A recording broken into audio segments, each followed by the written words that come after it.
الحمد لله نحمده ونستعينه ونستغفره ونؤمن به ونتوكل عليه ونعوذ بالله من شرور أنفسنا ومن سيئات أعمالنا من يهد الله فلا مضل له ومن يضلله فلا هادي له ونشهد أن لا إله إلا الله وحده لا شريك له ونشهد أن سيدنا وسندنا ونبينا وحبيبنا وحبيب ربنا وطبيبنا وقلوبنا ومولانا محمدا عبده ورسوله الذي أرسله بالحق بشيرا ونذيرا وداعيا إلى الله بإذنه وسراجا منيرا فقد قال الله تعالى في كلامه المجيد وفي فرقانه الحميد أما بعد فأعوذ بالله من الشيطان الرجيم بسم الله الرحمن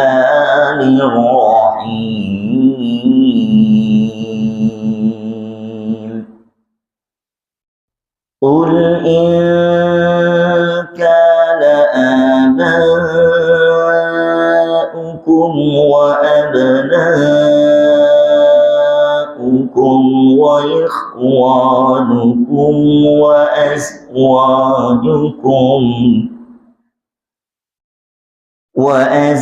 وأزواجكم وعشيرتكم وأموال اقترفتموها وتجارة تخشون كسادها ومساكن ترضونها أحب إليكم من الله ورسوله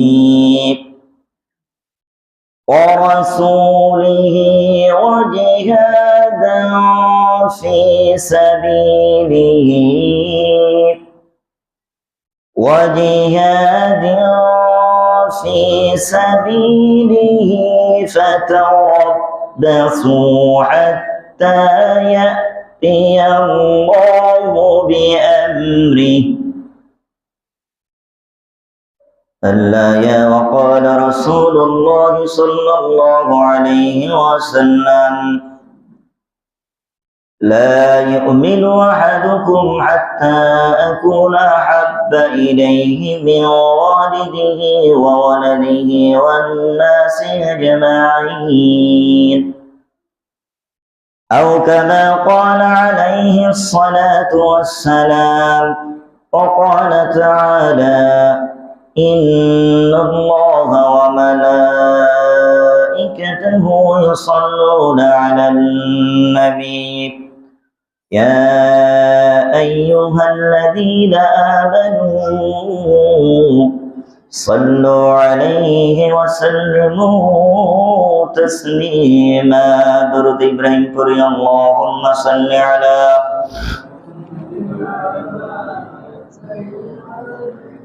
كما صليت على إبراهيم وعلى آل إبراهيم إنك حميد مجيد اللهم بارك على محمد وعلى آل محمد كما باركت على إبراهيم إبراهيم وعلى آل إبراهيم إنك حميد مجيد.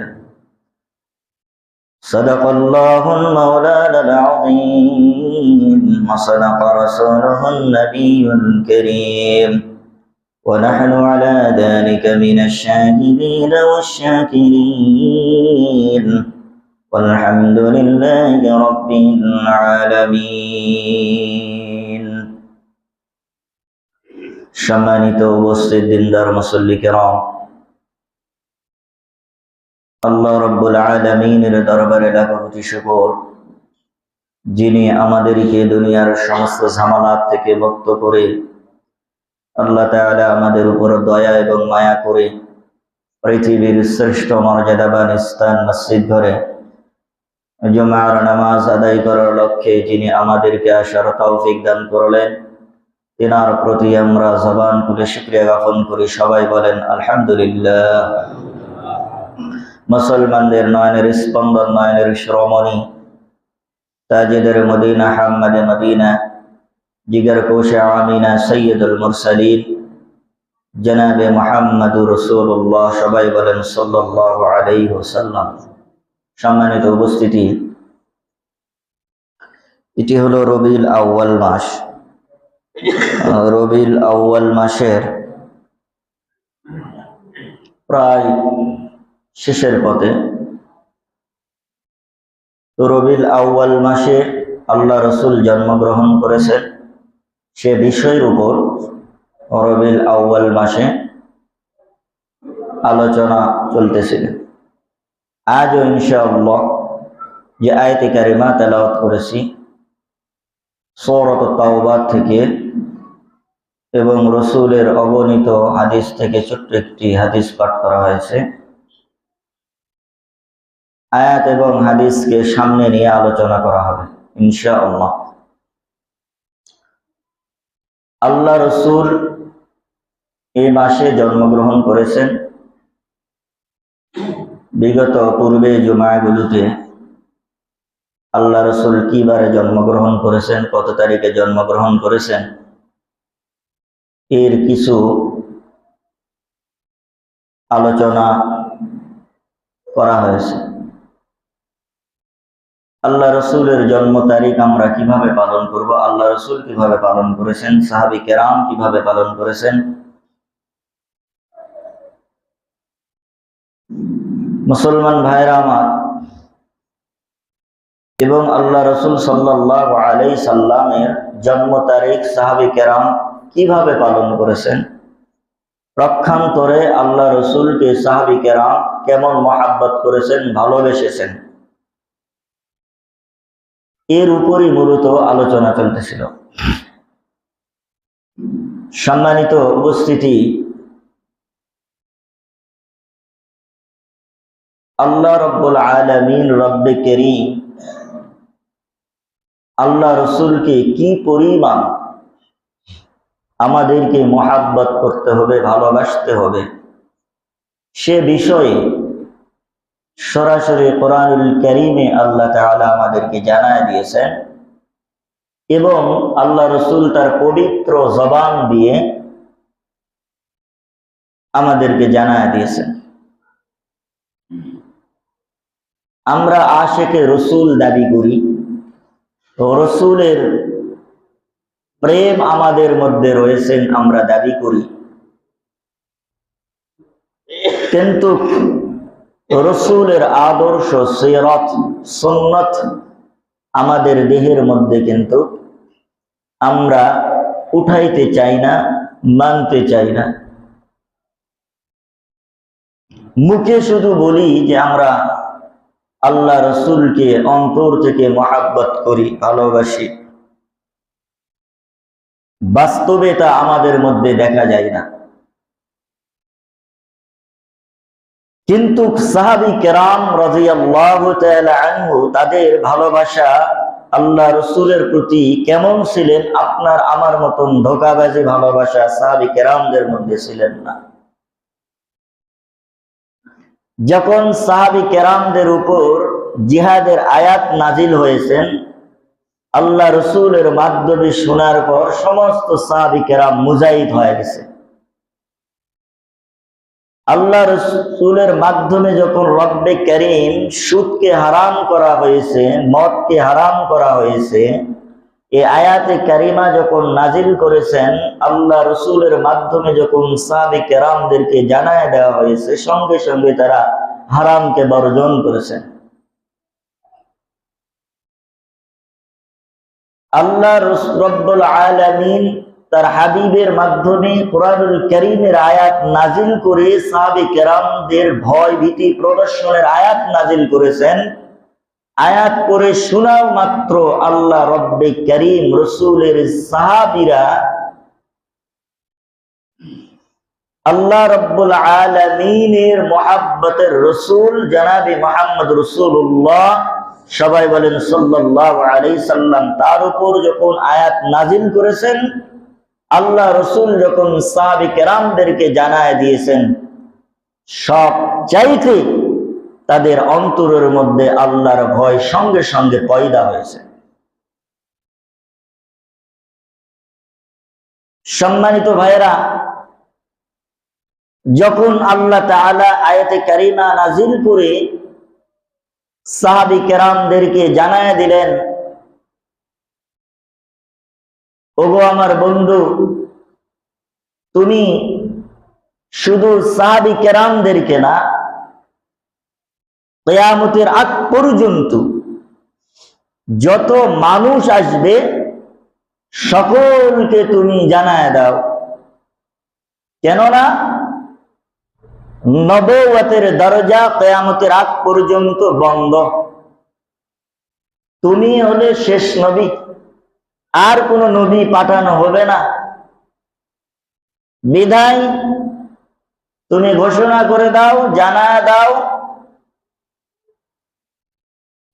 শুধু আমাকে ভালোবাসলেই হবে না, তোমাকে কি পরিমাণ ভালোবাসতে হবে, মুহাব্বত করতে হবে, এ বিষয়ের উপর আল্লাহ তাআলা যে আয়াতে কারিমা আমি আপনাদের সম্মুখে পাঠ করেছি, সে আয়াতে কারিমার মধ্যে আল্লাহ তাআলা আমাদেরকে জানায় দেন। আল্লাহ তাআলা বলেন, ওগো আমার হাবিব, ওগো বন্ধু, तमाम পৃথিবীর মানুষদেরকে, লোকদেরকে জানায় দাও, তোমাদের মাতা এবং পিতার চাইতে, ভালো করে বুঝবেন, তোমাদের মাতা এবং পিতার চাইতে, অর্থাৎ মা এবং বাবার চাইতে, তোমাদের সন্তানদের চাইতে, তোমাদের স্ত্রীর গণের চাইতে, তোমাদের ভাই বোন আত্মীয় স্বজন আপন গণের চাইতে, তোমরা অর্থ সম্পদ অনেক কষ্ট করে তোমরা উপার্জন করেছ, এর চাইতে তোমরা ব্যবসা বাণিজ্যে করো, ব্যবসা বাণিজ্যে ধ্বংস হবে এই ভয় করো, এই ভয়ের চাইতে তোমরা কত সুন্দর করে ঘর নির্মাণ করেছো, যা ঘরটি তোমরা খুব পছন্দ করো, এর চাইতে যা কিছু বললাম সকল কর্ম কষ্টের উপার্জনের চাইতে রব্বে কারীম বলেন, ও হাবিব জানায়া দাও, আল্লাহ এবং আল্লাহ রসুলকে যদি ওই উম্মতেরা যদি বেশি মুহাব্বত যদি না যদি করেন, এই সমস্ত জিনিসের চাইতে তোমার এবং আল্লাহ তাআলা এবং তার রসুল এবং জিহাদকে যদি বেশি কি করেন, প্রাধান্য না যদি দেয়, মুহাব্বত যদি অন্তর থেকে যদি না যদি করেন, মা বাবার চাইতে, সন্তানের চাইতে, এক কথায় ভাই বেরাদার স্ত্রী সন্তান যা উপার্জন করেছি, ব্যবসা করি ক্ষতি হওয়ার জন্য বাড়ি করেছি পছন্দ করি, যা কিছু উপার্জন করেছি সবার চাইতে শুধুমাত্র কেবলমাত্র আল্লাহ এবং আল্লাহ রসুলের প্রতি মহাব্বত যদি আমাদের বেশি যদি হয়, আল্লাহ তাআলা বলেন হাত্তা ইয়াতিয়াল্লাহু বিআমরি, আল্লাহ তাআলা বলেন তাহলে ওই সকল লোকদেরকে জানায় দেন তারা যেন আসমান থেকে শাস্তির নির্দেশনা অপেক্ষা করে। বলেন নাউজুবিল্লাহ। চিন্তা করতে পারছেন? এই আয়াতে কারিমা যখন নাজিল হয়েছে, সাহাবী কেরাম তা প্রমাণ করে দেখায় দিয়েছে, মা বাবার চাইতে তারা আল্লাহ রসুলকে বেশি মহাব্বত করেছেন, সন্তানের চাইতে আল্লাহ রসুলকে বেশি মহাব্বত করেছেন, স্ত্রীর চাইতে আল্লাহ রসুলকে বেশি মহাব্বত করেছেন। সাহাবী কেরাম শুধু পালন করে নাই, বাস্তব জীবনেও তা দেখায় দিয়েছে, দিয়ে পৃথিবীর থেকে বিদায় নিয়েছে। ভাইয়েরা আমার, তাদের ভালোবাসার মধ্যে কোনো প্রতারণা ছিল না, ধোঁকাবাজি ছিল না। আপনার আমার ভালোবাসার মধ্যে ধোঁকাবাজি প্রতারণা রয়েছে। কেমনি আপনার আমার মধ্যে ভালোবাসার মধ্যে ধোঁকাবাজি আর প্রতারণা? আমরা বলি আল্লাহ রসুলকে জীবনের চাইতে মহাব্বত করি, ভালোবাসি, কিন্তু আল্লাহ রসুল বলেন, ও আমার উম্মতেরা, তোমরা যদি আশিকে রসুল যদি দাবি করো, তাহলে তোমরা আমার সুন্নতকে আঁকড়ে ধরো, তোমরা আমার সুন্নতকে পালন করো। মুসলমান ভাইয়েরা আমার, আল্লাহ রসুলকে ভালোবাসি ভালোবাসি এই কথা বলে মুখে ফেনা উঠাই, কথা বলেন ঠিক কিনা? কিন্তু নিজের বিবেককে একটু প্রশ্ন করে দেখেন, আল্লাহ রসুলকে আমি কি পরিমাণ আমার স্ত্রীর চাইতে কি আমি বেশি মহাব্বত করি, আমার সন্তানের চাইতে কি আমি বেশি মহাব্বত করি? ভাইরা আমার, স্ত্রী বলেছে দাড়ি রাখা যাবে না, আমরা দাড়ি রাখি না, তাহলে বুঝে থাকলে বলুন তো আল্লাহ রসুলকে বেশি মহাব্বত করা হলো না স্ত্রীকে বেশি? কথা বলেন। দাড়ি রাখলে স্ত্রী বলে দিতেছে বুড়া বুড়া লাগবে, দাড়ি রাখা যাবে না, এত অল্প বয়সে কেন তুমি দাড়ি রাখবা? পাঞ্জাবি কেন গায়ে দিবা? পাঞ্জাবি তুমি যুবক মানুষ, গায়ে যদি উঠাও বুড়া বুড়া লাগবে, পাঞ্জাবি গায়ে দেওয়া যাবে না। তাহলে কি করো? ওই বিধর্মীদের শার্ট প্যান্ট তুমি পরো। শার্ট প্যান্ট পরা যাবে না এটা আমি কিন্তু বলি নাই, পরা যাবে, কিন্তু সুন্নত আমল হবে না। মাথায় টুপি লাগাও, বলে টুপি লাগালে হুজুর বুড়া বুড়া মুরব্বী বলবে, টুপি উঠা যাবে না। আল্লাহ রসুলের সুন্নত প্রসাবখানায় যখন যাবে ঢিলা কুলুপ ব্যবহার করো। হুজুর এটা কেমন কথা, টিস্যু কেমনে ব্যবহার করবো? না না, এটা তো অভদ্রতা, এটা ভদ্রতা করে না। আল্লাহ রসুলের সুন্নত হলো তখন তোমরা ভাত খাবা, দস্তরখান বিছে নিচে তোমরা ভাত খাও, কিন্তু আল্লাহ রসুলের সুন্নতের দিকে আমাদের খেয়াল নাই। আমরা ওই টেবিলের উপর যদি না ভাত রেখে চেয়ারে না বসে যদি খাই, তার অভদ্রতা সৌন্দর্য আসে না। হুজুর কি কথা বলেন আপনি, কিভাবে নিচে ভাত খাবেন? এটা হতে পারে না। প্রত্যেকটা বিষয়ে আল্লাহ রসুলের সুন্নত আমাদের মধ্য থেকে বিদায় নাই, সুন্নত আমাদের মধ্যে আদায় নাই। আবার বলি আশিকে রসুল দাবি করি, আল্লাহ রসুলকে অনেক আমরা মহাব্বত করি। আপনার আমাদের মহাব্বত হলো আল্লাহ ধোঁকাবাজের মহাব্বত। কেমনে? মুসলমান ভাইয়ের আমার, ছোট্ট একটি যদি উদাহরণ টানা যায় সহজে বুঝে আসবে। স্বামী স্ত্রীর মধ্যে সবচাইতে প্রেম ভালোবাসা। স্ত্রী বলে, স্বামী তোমাকে আমি অন্তর থেকে অনেক মহাব্বত করি। স্ত্রীও স্বামীকে দেখে বলে, স্বামী তোমাকে আমি অনেক মহাব্বত করি অন্তর থেকে। এই পৃথিবীতে আপন যদি কেউ থাকে তুমি ছাড়া আর কেউ না। স্ত্রী বলে, স্বামী তুমি এত ভালোবাসো? বলে, হ্যাঁ। তুমি কি মনে করো? আমার জীবনের চাইতে তোমাকে আমি বেশি মহাব্বত করি, আমার জীবনের চাইতে তোমাকে আমি বেশি ভালোবাসি। স্বামী ডাক দিয়ে বলে, স্ত্রী তুমি আমাকে এত ভালোবাসো? এত মহাব্বত করো আমার জন্য, তুমি জীবন দেবা। স্বামীকে ডাক দিয়ে বলে, স্ত্রী বলে, স্বামী আপনি আমাকে এত মহাব্বত করে না, জীবনের চাইতে আমাকে বেশি ভালোবাসেন। তোমার কাছে আমি একটি আবদার করতেছি। বলে কি? আজকে আমার স্বর্ণের একটি চেন নিয়ে দাও। স্বামী বলতেছে, স্ত্রী অন্তর থেকে তোমাকে আমি সত্যি ভালোবাসি, কিন্তু এই জিনিসটা বাদ দাও, স্বর্ণের চেন দেওয়া যাবে না। স্ত্রী বলে, স্বামী তুমি না অন্তরের চাই, তোমার জীবনের চাইতে আমাকে বেশি মহাব্বত করো। বলে, হ্যাঁ করি। তুমি একটু আজকে প্রতিদিন আমি তোমাকে তো রাত্রে মশারি টাঙ্গায় দিয়েছি, আজকে তুমি একটু মশারিটা টাঙ্গায় দাও। স্বামী বলে, বিবি এইটা বাদে তুমি বলো, এটা আমি করতে পারবো না। স্ত্রী বলে, স্বামী প্রতিদিন আমি তোমাকে রান্না করে খাওয়াইছি, আজকে আমি বড় অসুস্থ, রান্নাঘরে যাওয়ার মতন আমার দেহের মধ্যে শক্তি নাই। স্বামী তুমি তো সুস্থ আছো, আজকে তুমি একটু রান্না করো। স্বামী বলে, বিবি আমার জীবনের চাইতে তোমাকে বেশি ভালোবাসি, কিন্তু আমি রান্না করতে পারবো না। বুঝে থাকলে বলুন তো, স্ত্রী স্বামীকে কি মনে করবে? কি মনে করবে? ধোঁকাবাজ, প্রতারক ভালোবাসা। কি মনে করবে বলেন? ধোঁকাবাজ, প্রতারক। এই ভালোবাসার মধ্যে চারানাও দাম নাই। ঠিক তমরক আশিক রসুল দাবি করে মুখে দাঁড়িয়ে রাখতে চায় না রে মুসলমান। আশিক রসুল দাবি করে মাথায় রসুলের সুন্নত টুপি পরতে চায় না।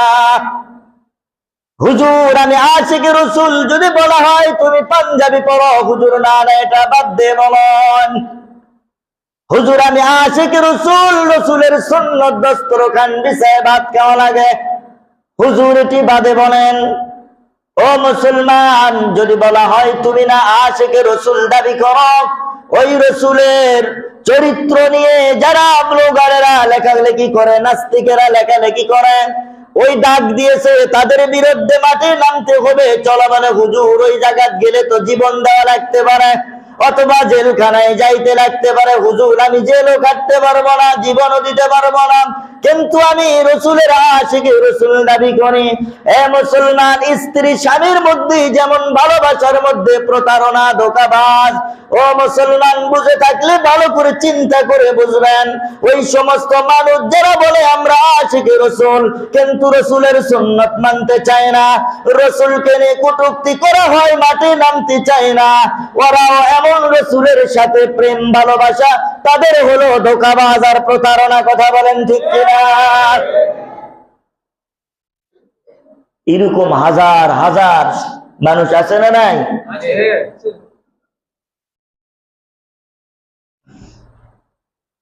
ভাইরা আমার, আজকে ভারতের দিকে তাকায় দেখেন, আল্লাহ রসুল বলেছেন,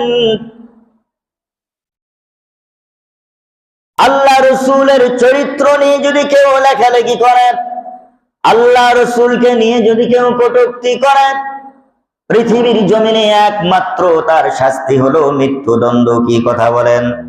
জোরে বলেন, তার শাস্তি কি? ওই নাস্তিককে পৃথিবীর থাকার কোনো অধিকার নেই। আজকে ভারতের মধ্যে আপনার আমার হৃদয়ের স্পন্দন জনাবে মুহাম্মদ রাসূলুল্লাহ সাল্লাল্লাহু আলাইহি সাল্লামকে নিয়ে একজন পুরোহিত জঘন্যমূলক কথা বলেছে। ও মুসলমান, কেন্দ্রীয় সরকার তাকে সাপোর্ট করেছে, আবার তাকে সহযোগিতা করে বলেছে ভারতে মসজিদের মধ্যে ঢুকে ঢুকে ওই মুহাম্মদের উম্মতকে হত্যা করো। বলেন আস্তাগফিরুল্লাহ। আল্লাহ রাসূলকে নিয়ে জঘন্যমূলক কথা বললেন। ভারতের মধ্যে আজকে দেখেন আশিক রাসূল কাদেরকে বলেন? তারা কোথায় থেকে বোম্বাই শহরে হাজার হাজার লক্ষ লক্ষ মানুষ তারা আসতেছে, তার পদত্যাগ চাইতেছে। ও মুসলমান, আপনার আমার মহাব্বত কোথায়? আজকে এই মাসে আমরা দেখলাম মিলাদুন নবী পালন করা নিয়ে, মিলাদুন নবী কথা বলা নিয়ে ফেসবুক গরম। কথা বলেন ঠিক কিনা? আল্লাহ রসুল জন্ম নিয়েছেন, আমরাও তো এটা খুশি, পৃথিবীর সমস্ত মানুষ খুশি, কিন্তু মনে রাখতে হবে আল্লাহ রসুলের জন্ম খুশির দিন কিভাবে পালন করেছে সেই দিকে আমাদেরকে লক্ষ্য রাখতে হবে। আজকে আমি আদবের সাথে বলতে চাই, যারা মিলাদুন নবী পালন করে আশিক রসুল দাবি করলেন, তোমাদের ফেসবুক গরম। ও মুসলমান, আমরা যারা, তোমরা যেই সিস্টেমে মিলাদুন নবী পালন করতেছ আমরা করি না, সুতরাং সেই জন্য তোমরা আমাদেরকে ফেসবুকের মধ্যে অনেক গালাগালি করেছ। আমরা নাকি আশিকে রসুল নয়, আমরা নাকি আশিকে রসুল নয়, আমরা নাকি নবীকে মহাব্বত করতে জানি না। ওই সমস্ত আশিকে রসুল মিলাদুন নবী যারা পালন করেছেন, আপনাদের কাছে আমাদের প্রশ্ন, আজকে আল্লাহ রসুলকে নিয়ে ভারতের মধ্যে জঘন্যমূলক কথা কটূক্তি করা হয়, তোমাদের ফেসবুক আজকে গরম পাওয়া যায় না? কথা বলেন ঠিক কিনা? জিলাপি খাওয়ার জন্য, মিষ্টি খাওয়ার জন্য, মিলাদুন নবী পালন করার জন্য ফেসবুক গরম, সোশ্যাল মিডিয়া গরম, কিন্তু আমার রসুলকে নিয়ে যখন কাফের বেঈমান নাস্তিকেরা যখন চরিত্র হনন করার নিম্ন পর্যায়ে যখন ভাষা ব্যবহার করে, তোমাদেরকে আর প্রতিবাদ জানার জন্য, মিটিং মিছিল করার জন্য তোমাদেরকে পাওয়া যায় না? কথা বলেন ঠিক কিনা? ও আশিক রসুল ভাইরা, আদবের সাথে বলতে চাই, এ দেশের মানুষ তোমাদের অবস্থা বুঝতে পেরেছে। প্রকৃতপক্ষে তোমরা আশিক রসুল না, তোমরা ধোঁকাবাজ, তোমরা মুনাফিক। কথা বলেন ঠিক কিনা? আশিক রসুল যদি কেউ দাবি করে, তাহলে দাবি করতে পারে সিরাত, যারা আল্লাহ রসুলের বিরুদ্ধে যারা কটূক্তি করে, তাদের বিরুদ্ধে মাঠে যারা নামে, জীবন বাজি রাখে, যারা স্লোগান দেয়, ওই যে আজকে ইন্ডিয়ার মধ্যে যারা লক্ষ লক্ষ হাজার হাজার মানুষ আজকে লং মার্চ করতেছে, আল্লাহ রসুলের চরিত্র নিয়ে কেন এমন জঘন্যমূলক কথা বলা হলো? নিজের জীবন বাজি রাখে একটি হিন্দু রাষ্ট্র, ও মুসলমান, যারা নামাজ রোজার সবসময় বিরোধীরা, মসজিদ পর্যন্ত ধ্বংস করেছে, অথচ তাদের জীবন বাজি রেখে আল্লাহ রসুলের মহাব্বতে তারা ঘরে আর থাকে নাই, নারী পুরুষ সবাই বের হয়ে গেছে, এবং ওই দুই নাস্তিক কলঙ্কারের মৃত্যুদণ্ড এবং শাস্তি দাবি করে স্লোগান দিতেছে। কথা বলেন ঠিক কিনা? ভাইরা আমার, শুধু কি ভারতে, আমাদের বাংলাদেশে দেখলাম তরুণ অনেক কলেজের, ইউনিভার্সিটির, স্কুলের, হাই স্কুলের, মাদ্রাসার বলেন, অনেক লেভেলের ছোট ছোট ছাত্ররা পর্যন্ত, কলেজের ছেলে মেয়েরা তারা নামে প্রতিবাদ জানাইতেছে, কিন্তু এই প্রতিবাদে দেখলাম না ওই সমস্ত জিলাপি খোরদেরকে দেখা যায় না। তোমাদের ভালোবাসা আজকে কোথায়? আমি গত জুম্মায়, আমি নাম বলবো না, আপনাদেরই সন্তান, কিন্তু আমি গত জুম্মায় এই মিলাদুন নবী নিয়ে কথা বলার কারণে আমার এই বক্তব্যগুলো যাইতেছে আমাদের এলাকায়। আমাকে একজন মানে খুব উগ্রভাবে কথা বলে কমেন্ট করেছেন, আমি সাবধান করে দিতেছি, না পড়ে আর না জানে আপনাদের এখানে আমি বক্তব্য দেই না। আর পূর্বে আমিও বলেছি, আমার সামনাসামনি আছে, কারো যদি এরকম হিম্মত থাকে আমি যে কথাগুলো বলি, এই কথাগুলো আমার সামনে আসে মোকাবিলা করবেন।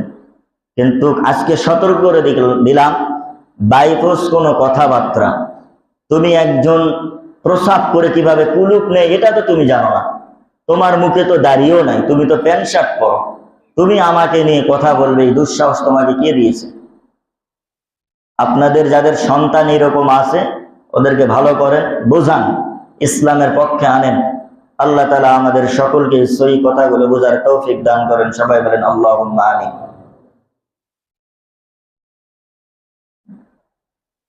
ভাইরা আমার, যে কথা বলতেছিলাম, আল্লাহ রাসূল সাল্লাল্লাহু আলাইহি সাল্লামকে কি পরিমাণ মুহাব্বত করতে হবে, কেমনে মুহাব্বত করতে হবে, এই কথাগুলো কিন্তু আল্লাহ তাআলা কোরআনুল কারীমের মধ্যে বলে দিয়েছেন। ভাইরা আমার, বাংলাদেশের মানুষ আপনারা দেখেছেন, আল্লাহ রাসূলকে নিয়ে যখন 2013 সালে মূলত তারা একটি রাজনৈতিক দলের বিরুদ্ধে স্লোগান দেওয়ার জন্য নিরপরাধ কিছু মানুষের ফাঁসির দাবিতে শাহবাগে দিনের পর দিন রাতের পর রাত তারা যাপন করতেছিল। এক পর্যায়ে পাওয়া গেল সেখানে তারা আল্লাহ রসুলকে নিয়ে কটূক্তি করে লেখালেখি করতেছে। এই নাস্তিকদের বিচারের দাবিতে, তাদের মৃত্যুদণ্ড দাবিতে হেফাজতে ইসলাম যখন মাঠে নেমেছিল আল্লাহ রসুলের ইজ্জত রক্ষা করার জন্য, আল্লাহ রব্বুল আলামিনের রসুলের মুহাব্বতের বহির প্রকাশে তারা কি করলেন? প্রতিবাদ জানালেন। মুসলমান ভাইরা আমার, আমরা দেখেছি তাদেরকে মাসের পর মাস, রাতের পর রাত তাদেরকে থাকতে দেওয়া হলো, কোনো সমস্যা নাই।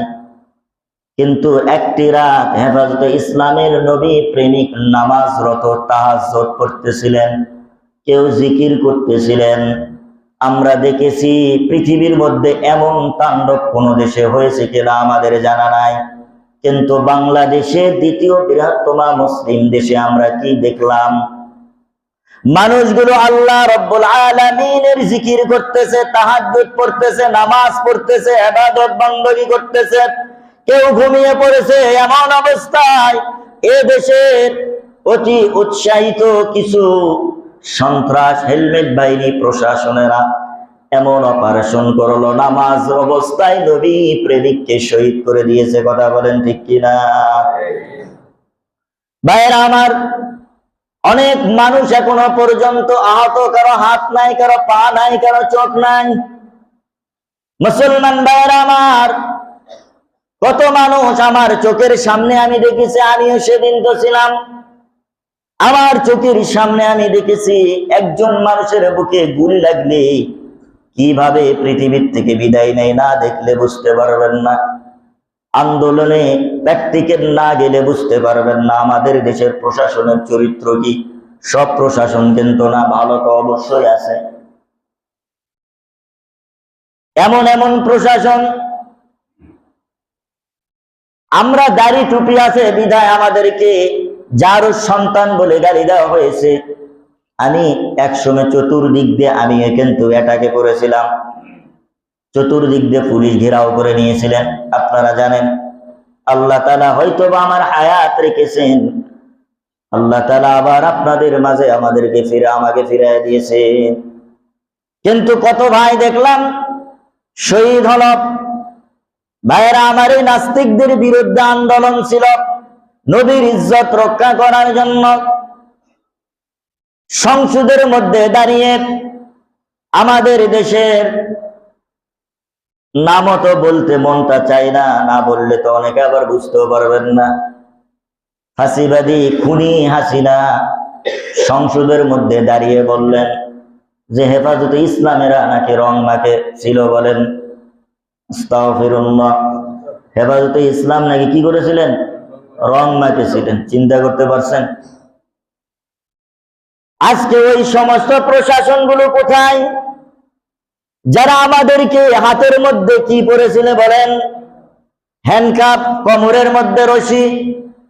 আজকে তাদের হাতের মধ্যে হ্যান্ডকাপ, কোমরের মধ্যে রশি, বুক মাথার মধ্যে বুলেট প্রুফ জ্যাকেট। কথা বলেন ঠিক কিনা? আল্লাহ তাআলা বলেন, ওগো পৃথিবীর মানুষেরা শুনে রাখো, তোমাদেরকে আমি ক্ষমতা দিয়েছি, ক্ষমতার অপব্যবহার করো না। কেননা এটা চিরস্থায়ী নয়। পৃথিবীর একমাত্র ক্ষমতার অধিকারী কে বলেন? ভাইয়েরা আমার, ওই নাস্তিকদের বিরুদ্ধে আন্দোলন করলাম আমরা, জীবন দিলাম আমরা। 2008 থেকে এই 2024 5 আগস্ট আগে পর্যন্ত যদি আমরা চিন্তা ভাবনা করে দেখি, ফাঁসিবাদী এই সরকার খুনি হাসিনা এই 15-16 বছরের ক্ষমতায় সবচাইতে ইসলাম ভীরু লোকদের উপর বেশি জুলুম করেছে। কথা বলেন ঠিক কিনা? জোরে বলতে হবে ঠিক কিনা? আপনারা যদি এটা বুঝতে না পারেন, এক এক করে আমি প্রমাণ দিতে পারবো। এর শাসন আমলে যারা ইসলাম ভীরু লোক, পুরুষ হোক অথবা মেয়ে হোক, যদি তারা জানতে পারতে, বুঝতে পেরেছেন সব চাইতে তারা ইসলাম ভীরু লোকদের উপর বেশি জুলুম আর অত্যাচার করেছে।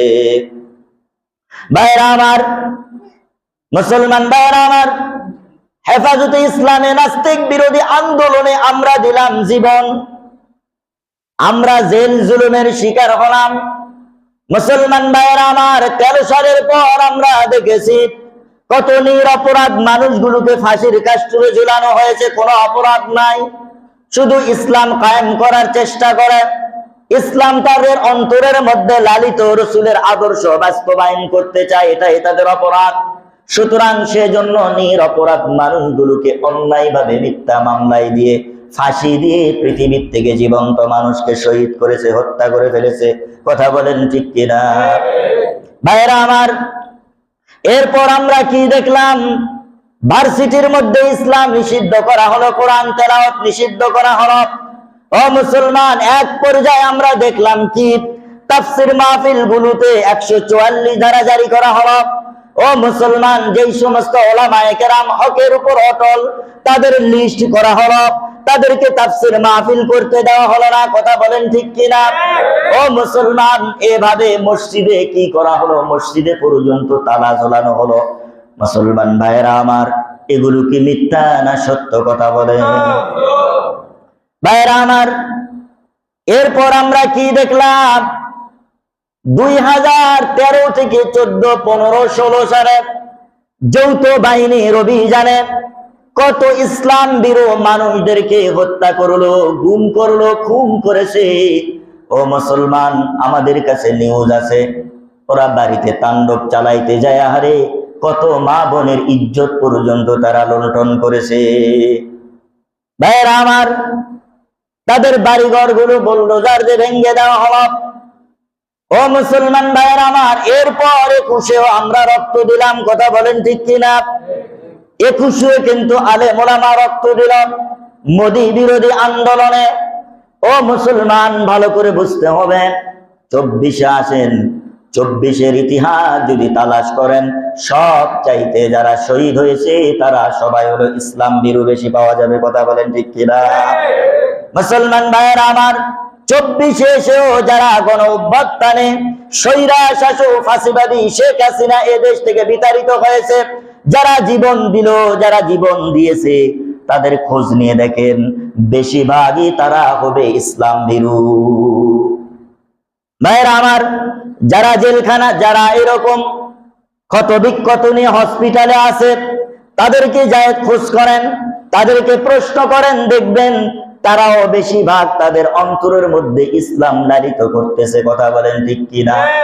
তাহলে জীবন দিলাম আমরা, জেল জুলুমের শিকার হলাম আমরা। ও মুসলমান ভাইয়েরা আমার, কারাগারে নির্যাতিত হলাম আলেম ওলামা। মুসলমান ভাইয়েরা আমার, দুঃখের সাথে বলতে হয়, আমরা দেশ বিরোধী নয়, আগেও বলেছি, এখনো বলতেছি, আমাদের দেশ সুন্দর হোক, আমাদের দেশের অর্থনৈতিক চাঙ্কা হোক, কিন্তু মনে রাখতে হবে, যারা এই দেশের প্রতিনিধি দায়িত্ব করবে, যারা এই দেশ চালাবে, কিন্তু তাদেরকে মনে রাখতে হবে এই দেশটি হলো সংখ্যাগরিষ্ঠ 95% মুসলমানের দেশ। কথা বলেন ঠিক কিনা? এই দেশে কোনো নাস্তিকের আইন চলবে না, এই দেশে কোনো নাস্তিকের ঠাঁই থাকবে না, এই দেশে শিক্ষানীতি হবে ইসলামের আলেম ওলামার, তাদের কি ম্যান্ডেট নিয়ে, তাদের পরামর্শ নিয়ে বই ছাপানো হবে। কথা বলেন ঠিক কিনা? কিন্তু আমরা আজকে দেখলাম, আহারে বড় আফসোস হয়, আজকে যেই সরকারি আসে, ওই সরকারি ইসলামকে কি করে না, মূল্যায়ন করে না, আলেম ওলামাকে মূল্যায়ন করতে চায় না। বড় কষ্টের সাথে বলতে হয়, অনেক কমিশন গঠন করা হলো অন্তর্বর্তীকালীন সরকার আসার পরে 1.5 মাসে, অনেক কিন্তু কমিশন গঠন করা হয়েছে, শুধু অন্তর্বর্তীকালীন সরকারে একজন আলেম রয়েছে, তাছাড়া যত কমিশন গঠন করা হলো, একটা কমিশনেই কোনো আলেমকে রাখা হয় না। বড় আফসোস। রক্ত দিলাম আমরা, জীবন দিলাম আমরা, জেল জুলুম কাটলাম আমরা, জেল জুলুমের শিকার হয়েছে আমরা, ফাঁসিবাদী সরকারকে হটালাম আমরা। আর সুবিধা যারা আওয়ামী লীগের সময় খেয়েছে, এখন আসেও তারা খাইতেছে, বঞ্চিত হইতেছে ত্যাগী নেতারা। কথা বলেন ঠিক কিনা মুসলমান ভাইয়েরা আমার? আমরা আবার দেখতে পেলাম কি, 2021-এ শিক্ষা কমিশন গঠন করা হয়েছিল। পূর্বে যে সিলেবাস গুলো ছিল, বারবার বাংলাদেশের আলেম ওলামা প্রতিবাদ জানাইতেছে, বারবার বলতেছে এই শিক্ষা নীতি চলবে না, বাতিল করা হোক। কি করা হোক? এই শিক্ষা সিলেবাস গুলো বাতিল করা হোক, নতুন করে আবার শিক্ষা সিলেবাস তৈরি করা হোক, সংস্কার করা হোক। মুসলমান ভাইয়ের আমার, এই দাবি যখন উঠলো, ভালো করে শোনেন, এই দাবি যখন উঠলো শিক্ষা সিলেবাসকে সংস্কার করার জন্য, পাঠ্যপুস্তককে সংস্কার করার জন্য 10 জন কমিশন গঠন করা হলো। কয়জনের কমিশন গঠন করা হলো? কথা বলেন, জোরে বলেন, কয়জনের? 10 জনের শিক্ষা সিলেবাস সংশোধন করার জন্য কমিশন গঠন করা হলো। এই 10 জনের মধ্যে একজন আলেম নাই। মুসলমান ভাইয়ের আমার, তাহলে একটু চিন্তা করেন। বড় আফসোস তো এই জায়গার মধ্যে, দুঃখ তো হয় এই জায়গার মধ্যে। শুধু ওখানেও নয়, আমাদের এলাকা নিয়ে যদি আমরা চিন্তা করি, এটা পরে বলতেছি, আমাদের এলাকা নিয়েও যদি আমরা চিন্তা করি, আমি গর্ব করে বলতেছি না, কিন্তু একটু চিন্তা করেন, অত্র এলাকার মধ্যে সব চাইতে যদি নির্যাতিত হয়ে থাকে আমি আর আবু তাহের ভাই, আপনাদের সাথে কি জমা জমি নিয়ে আমার কোনো দ্বন্দ্ব ছিল? না। অর্থ করি, ব্যবসা বাণিজ্য করতাম, কোথায় কিছু করেছি? শুধু কোরআন হাদিসের কথা বলার কারণে এত বড় জীবনের ঝুঁকি আমার জীবনের উপর দিয়ে চলে গেছে। আল্লাহ না করুক, আজকে কথার পরিপ্রেক্ষিতে বলতেছি, যদি এই গভর্নমেন্ট পরিবর্তন না হতো, আরে আপনারা তো ঠিকই থাকতেন, আপনাদের জায়গায় আপনারা তো ঠিকই থাকতেন, কারণ আপনারা তো কথাও বলেন নাই, আন্দোলনও করেন নাই। করছেন? বলেন, কোন ভূমিকা পালন ছিল? অথচ আমি জুলাই যত সম্ভব 16 না 18 তারিখে যত সম্ভব ছিল, এই জুমার দিন বক্তব্য দিয়েছিলাম। এই বক্তব্য দেওয়ার কারণে সাধারণ আওয়ামী লীগ তো আমাদের উপর ক্ষিপ্ত ছিলেনই, আমার এই প্রশাসন ভাই যারা আমার পিছনে নামাজ পড়ে তারাও আমার বিরুদ্ধে কথা বলেছেন। এক পর্যায়ে আমাকে ক্রস ফায়ারে নেওয়া পর্যন্ত ষড়যন্ত্র হয়েছিল, আমাকে ক্রস ফায়ার নিবে এটাও ষড়যন্ত্র হয়েছে। মুসলমান ভাইয়েরা আমার, এই সরকার যদি ঠিকই যাতেন, একটু চিন্তা করেন, আমাদের উপর যারা আমরা কথা বলেছি, যারা আন্দোলন করেছি, এদের উপর কত টর্নেট চলে যেতে বলেন তো। আর তাদের কাছে আপনাদের কাছে আজকে মূল্যায়ন নাই। আমাদের জীবনের ঝুঁকি নিয়ে কথা বলে ফাঁসিবাদী সরকার এদেশ থেকে আমরা বিতাড়িত করলাম, আর আপনাদের সব জায়গায় যায় যারা একটা কথা বলারও হিম্মত ছিল না, কোনো সময় একটা মিটিং এ গেলেন না, কোনো সময় একটা কথা বললেন না। আমরা কথা বলেছি, আমাদের নিয়ে আপনার সামনে আমাদেরকে নিয়ে কর্কশ ভাষায় কুরুচিপূর্ণ বক্তব্য দেয়, সেখানে প্রতিবাদ করারও আপনাদের হিম্মত ছিল না। বিচ্ছিন্ন 2-1 জন করতে পারেন, আজকে আপনারা নেতা হয়ে গেলেন। মিথ্যা বললাম নাকি? হ্যাঁ, জুড়ে বলেন না, কথা বলেন না কেন? নেতা হওয়ার প্রয়োজন ছিল, আমরা তো নেতা হওয়ার জন্য চাই না, কিন্তু আলেমদেরকে সম্মান করা শিখেন। আপনারা যে এতগুলো অত্র এলাকার মধ্যে এই গঠন করলেন, কমিটি গঠন করলেন, একজন আলেমের পরামর্শ নিয়েছেন আপনারা? তারা ওই ওদের চাইতে আপনারা আবার কোথায় ভালো হলেন? তাদের চাইতে আপনারা ভালো কোথায়? কই মূল্যায়ন করলেন আপনারা? একই তো। তাদের আর আমাদের মধ্যে পার্থক্য গ্রাম দিয়ে বুঝলেই বোঝা যায়।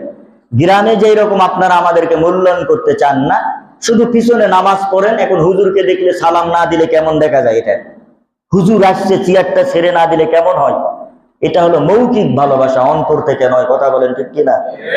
অন্তরতে যদি আপনাদের প্রকৃত ভালোবাসা আমাদের প্রতি থাকতো, তাহলে আপনারা যেখানে সেখানে নেতাগিরি হইতেছেন, নেতা তো চাই না। খাওয়া খাই একজন আলেম থাকলে সেই জায়গাগুলো কি হবে? দুর্নীতি মুক্ত থাকবে। আলেমেরা দুর্নীতি করতে চায় না। হুজুর এগুলো সম্পর্কে আপনারা তো কোর্ট সম্পর্কে বুঝবেন না, কে বলছে বুঝবেন না? আমাদের ব্রেন নাই, আমরা বুঝি না। আপনারা চুরি করতেছেন, আমরা বুঝি না। আপনি নেতা হয়ে সম্মানী ভাতা পাইতেছেন, কয়দিন আপনি শেখ হাসিনার বিরুদ্ধে আপনি গেছিলেন, কথা বলছেন, কয়দিন? নেতা হয়েছেন, বরং আপনি কোনো টাকা নিবেন না, সাধারণ সম্মানী আবার ভাতা চলতেছে। রে বাবা, রে বাবা, দেশ আবার বলে সংস্কার করবে তাদের দ্বারা। হ্যাঁ, তাদের দ্বারা দেশ সংস্কার হওয়ার সম্ভাবনা আছে? এই কথা বলেন না কেন? এদের দ্বারা দেশ ভালো অর্থনীতি চাঙ্গা হবে? আপনি গেছেন, নেতা হয়েছেন, আপনারটা আপনি মাইনাস করে দেন, হ্যাঁ আমি কোনো টাকা নিব না, এই টাকা সরকারি কোষাগারে আপনি জমা দেন। আপনি টাকা নিবেন, যত টাকা নেন এই টাকা আপনি কি করেন, সরকারি খাতে যায় জমা দেন। তাহলে না আপনি, আমরা বুঝলাম যে আপনি অরিজিনাল দেশ প্রেমিক, আপনি এই জন্য আপনি না নেতা হয়েছেন। আজকে আমি এখানে তো আল্লাহর হলফনামায় বলতে পারি, আজকে যদি এখানে ঘোষণা করা হয় যারা নেতা হবে 1 টাকাও পাবে না, যারা নেতা হওয়ার জন্য দৌড় ধাপ করে 1 টাকা খুঁজে পাওয়া যাবে না। কথা বলে এরা ধোঁকাবাজ, প্রতারক।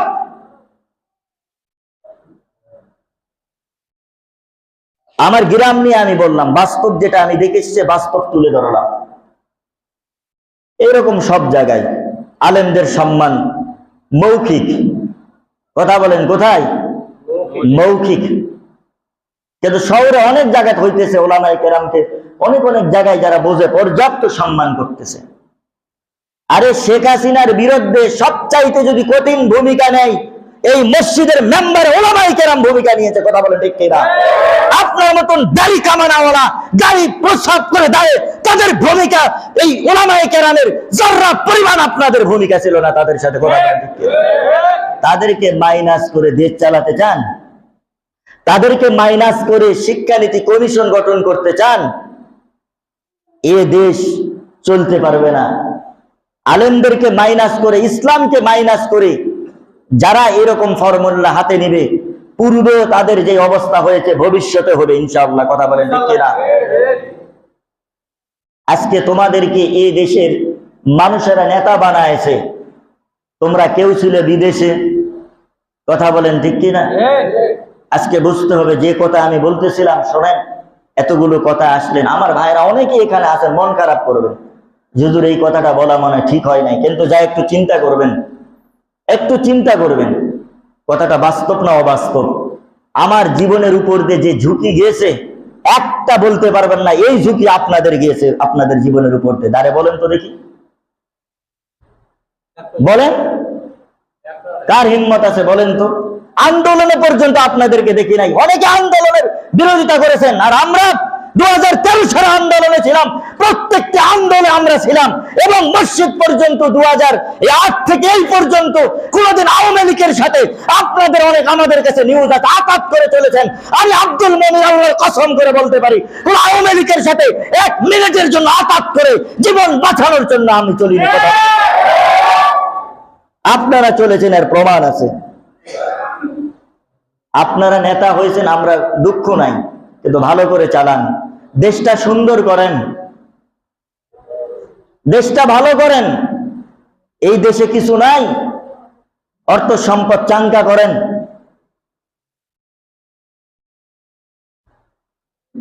আল্লাহ তাআলা আমাদেরকে সহি কথাগুলো বোঝার তৌফিক দান করেন। ভাইয়েরা আমার, এই কথাগুলো বলার পিছনে কারণ আছে। বড় আফসোস হয়, বড় আফসোস হয় আমাদেরকে নিয়ে আপনারা, আমি এত কিছু করলাম এখনো আমাকে নিয়ে আপনারা সমালোচনা করেন। তাহলে এখানে তো আল্লাহর ওলি আসলে তো তাদেরকে সমালোচনা করবেন। আপনারা এখনো বুঝতে চেষ্টা করেন না যে আলেম হলেই সবাই যে এক। কার এত বড় অত্র এলাকায় অনেক তো হুজুর ছিল, কোথায়? আজকে সব বড় হুজুর হয়ে গেছে। হ্যাঁ, এক হুজুর তো নাম বলবো না, আমাদের এলাকার এক হুজুর দেখতেছি মাগরিবের সময় নামাজ চলতেছে, উনি ব্রিগেডিয়ারের জন্য দোয়া করতেছে। কি করতেছে? নামাজ মাগরিবের জামাত চলতেছে। সেই বড় হুজুর ছাড়া আপনাদের এলাকায় মাহফিল হয় না। সেই বড় হুজুর ছাড়া আপনাদের এলাকায় কি হয় না? মাহফিল শুদ্ধ হয় না। ওই বড় হুজুরের পিছনে দেখি দৌড়ান, ভালো কথা, আমার এটা বিরোধিতা নাই, কিন্তু ওই হুজুরের চরিত্র কি তালাশ করার প্রয়োজন আছে কি নাই? ওই হুজুর দেখতেছি মাহফিল মানে জামাত চলতেছে মাগরিবের, আর হুজুর দোয়া করতেছে, আল্লাহ ব্রিগেডিয়ারের মতন ভালো মানুষ কেউ নাই, আল্লাহ তুমি ব্রিগেডিয়ার আমাদের দেশের জন্য রহমত, আবার তুমি কবুল করো, আবার এমপি বানাও। উনি এমপি হলে উনিও দুর্নীতি করবে, আমিও দুর্নীতি করতে পারবো। কি ঠিক আছে না? অথচ আমাদের এই চাপাই নবাবগঞ্জে যে মামলাগুলো, আপনারা তো এখনো কথা বলতে ভয় পান। আমাদের চাপায়ের যে এই যে আমাদের উপর যে মামলা দেওয়া হয়েছে রাষ্ট্রদ্রোহী, এই গ্রান পাউডার, আমি তো জীবনে গ্রান পাউডারই দেখি নাই। কত ভাইয়ের এরকম মামলা আছে, কথা বলেন ঠিক কিনা? অথচ এই রাষ্ট্রদ্রোহী মামলাগুলো সাজানোর মূল ভেলেন নায়ন হলেন ব্রিগেডিয়ার এনামুল, কথা বলেন ঠিক কিনা? বিস্ফোরক বিভিন্ন মামলা, অথচ তার জন্য দোয়া করতেছে আমার মতন এক জাতি ভাই। আবার একই স্টেজে আমিও বক্তা, বড় হুজুরও বক্তা, আমার ওয়াজ বন্ধ হয়ে গেল, আমার কথা বলতে দিবে না। বড় হুজুর সাথিয়ে ওয়াজ করে পকেট গরম করে চলে গেলেন। তার বিবেকে একটু বাধা দিল না যে আমার তো এক জাতি ভাই, তার সাথে তো কোনো শত্রুতা নেই। তার একই মঞ্চে তার বয়ান বন্ধ আর আমার বয়ান চলতেছে, আপনাদের কেমন বিবেক? তাকে বড় হুজুর বানায় দেন।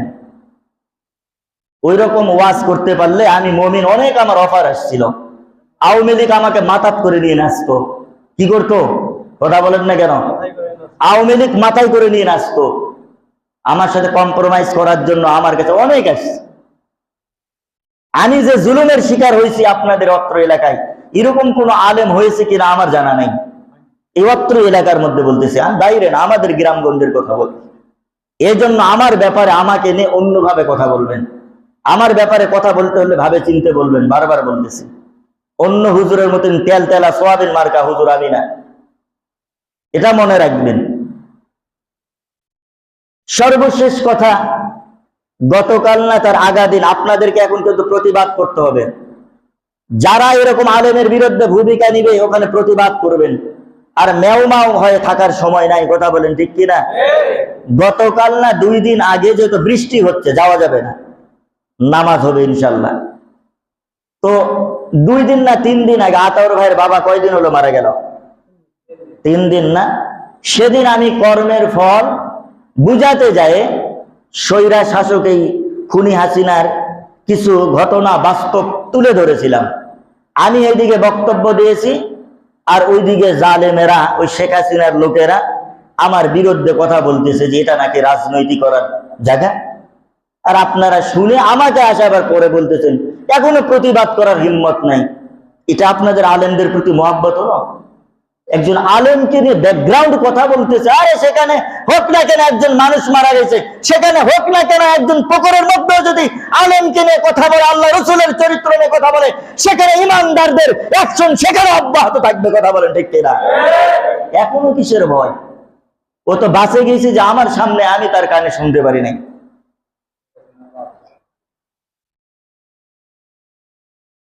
আপনার ওইরকম আমাকে নিয়ে না কথা বলে আপনার ছেলেকে নিয়ে যদি কথা বলতো আপনি চুপ থাকতেন? আপনি চুপ থাকতেন? আপনি তো তখন একাই ফাল মারে দাঁড়িয়ে যেতেন। এই ভালোবাসা অন্তর থেকে দূর করেন, এই মুনাফিকি ভালোবাসা দূর করেন। অন্তর থেকে আলেম ওলামাকে ভালোবাসেন, মহাব্বত করেন, এবং আলেম ওলামাকে চিনার জন্য চেষ্টা করেন। কোন আলেম কিরকম এটাকে চিনেন, তাকে সেভাবে সম্মান করেন, বয়সে যতই ছোট হোক না কেন। মনে রাখবেন, আমি আলেম না, নাইবে রসুল, রসুলের কর্ণধার, রসুলের উত্তরাধিকারী, রসুলের ইলম আদর্শ তাদের মধ্যে আছে। সুতরাং সেদিক থেকে আমি তাকে সম্মান করব, সেদিক থেকে আমি কি করব? সম্মান করব। মনে থাকবে তো? আমার সাথে যারা চলাফেরা করেন আমি তাদেরকে অনুরোধ করব, প্রায় সবাই এখানে আছেন আমাকে যারা মহব্বত করেন, আপনারা এমন কোনো কাজ করবেন না আপনাদের কাছ থেকে আমি যেন কষ্ট পাই।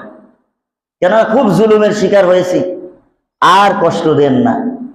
এখন একটু ভালোবাসা দেখান, একটু ভালোবাসেন। আপনার কথাগুলো বললাম, নিজে চিন্তা করে দেখেন তো বাস্তব না অবাস্তব।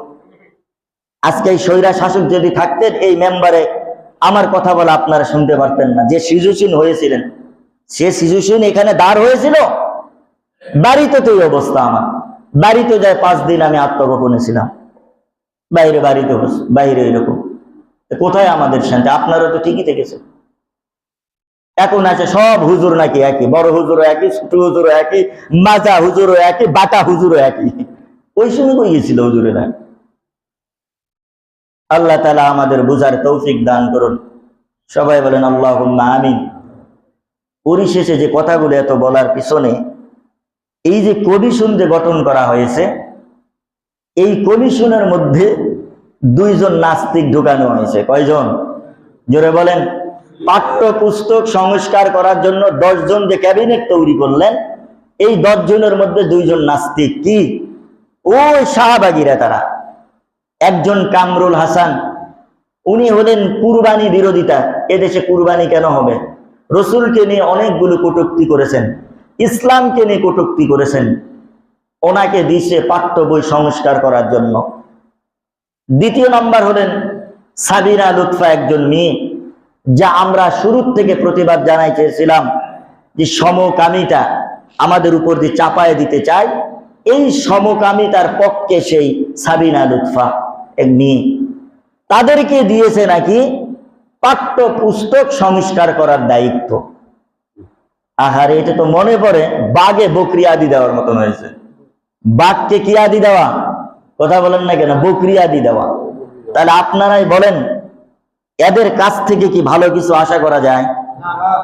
বর্তমান বাংলাদেশে প্রতিবাদ জানাইতেছে, হইতেছে। আমাদেরও প্রতিবাদ, এই 2 জনকে বাদ দিয়ে 2 জন আলেম প্রতিনিধি ঢুকাতে হবে। কথা বলেন ঠিক কিনা? 10 জন আছে, 10 জন 8 জন থাকবে। আমাদের দাবি হলো 2 জন আলেমকে সেখানে নেওয়া হোক। আলেম থাকলে কি হবে? সুবিধা কি? সেখানে পাঠ্য পুস্তক, ইসলাম ধর্মের পণ্ডিত হলেন আলেমেরা। কথা বলেন ঠিক কিনা? না আমাকে এখন যদি বলে যে হুজুর আপনি একটা বাড়ির ছক করে দেন, আমার দ্বারা কি সম্ভব? বাড়ির ডিজাইন কে করবে? ইঞ্জিনিয়ারের কাজ। একজন অসুস্থ হয়ে গেছে, এখন আমার কাছে যদি নিয়ে আসে, হুজুর তার ট্রিটমেন্ট করেন, আমি পারবো? আমি তো ডাক্তার সম্পর্কে আমার তো কোনো অভিজ্ঞতা নাই। ডাক্তারকে যাই যদি বলা হয় যে আজকে কোরআনের এই মাসালাটা আপনি জানায় দেন, তো উনি কি সমস্যা সমাধান করতে পারবে? ইঞ্জিনিয়ারকে যাই যদি বলা হয় আপনি ইসলামের এই বিষয়ের উপর আপনি 20-30 মিনিট কথা বলেন, উনি কি পারবে? হ্যাঁ, মুখস্থ কিছু বিষয়ে পড়ে না, মুখস্থ বিষয়ে। তাহলে ইসলামের বিষয়ে ওলামায়ে কেরামদেরকে কি করতে হবে? অগ্রাধিকার দিতে হবে। ভাইয়েরা আমার, সুতরাং এগুলো বুঝতে হবে আমাদেরকে। সুতরাং সেজন্য আমি পূর্বেই বলতেছিলাম, জীবন দিলাম আমরা, শহীদ হলাম আমরা, অঙ্গহানি হলো আমাদের, জেল জুলুমের শিকার হলাম আমরা, আর খাইতেছে যায় বাবুরা। খাইতেছে কারা? বাবুরা। খাইতেছে কারা? বাবুরা, যারা এসি রুমে ছিলেন। কোথায় ছিলেন? এসি রুমে ছিলেন। এটা বড় দুঃখের বিষয়, এটা বড় দুঃখ। সুতরাং আল্লাহ তাআলা আমাদের এই কথাগুলো দিল দিয়ে, অন্তর দিয়ে, কেউ কষ্ট না নিয়ে একটু বাড়িতে যাবেন, বালুসত মাথা লাগাবেন। লাগে আমার এই রেকর্ডগুলো আছে, যদি মনে না থাকে আপনারা নিয়ে রেকর্ডগুলো শুনবেন, দেখবেন ইনশাআল্লাহ প্রত্যেকটি মানুষের আল্লাহ তাআলা বিবেক খুলে দিবেন। আল্লাহ রাব্বুল আলামিন আমাদেরকে সকলকে সহিহ কথাগুলো বুঝার তৌফিক দান করুন। আল্লাহ তাআলা আমাদের সকলকে সহিহ কথাগুলো বুঝার তৌফিক দান করুক। সবাই বলেন আল্লাহুম্মা আমিন। ওয়া আখিরু দাওয়ানা আলহামদুলিল্লাহি রাব্বিল আলামিন। আসসালামু আলাইকুম ওয়া রাহমাতুল্লাহ।